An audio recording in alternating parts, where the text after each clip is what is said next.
Eating, drinking, chewing gum, applying cosmetics, including lip balm, touching contact lenses, or conducting other unsafe activities are not permitted in the lab. It not only can make the station dirty, but the person who's doing the action can be harmed by the chemicals that are around the space. This is what should have happened. Hey, you can't have that. No eating.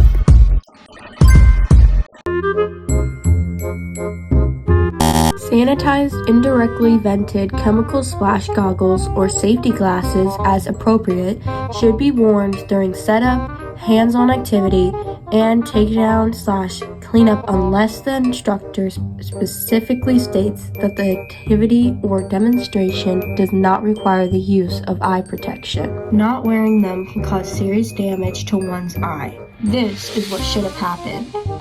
Wait! Goggles! So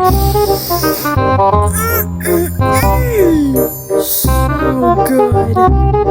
Never taste or smell a chemical solution. When checking for odor, waft by sweeping your hand over the container. Avoid inhaling fumes that may be generated during activity or investigation. It could be very harmful to the person who's doing it. This is what should have happened.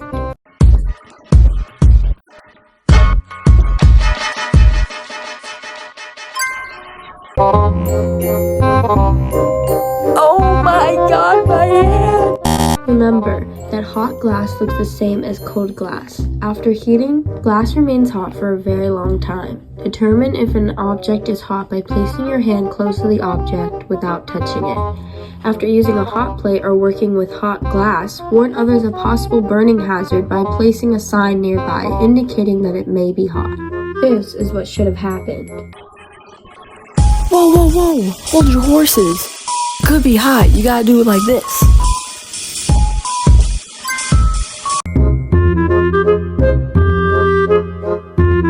Sinks are to be used for the disposal of water and those solutions designated by the instructor. Other solutions must be placed in the designated waste disposal containers. Not following these instructions could cause serious damage to the sink. This is what should have happened. No. You have to ask a teacher first.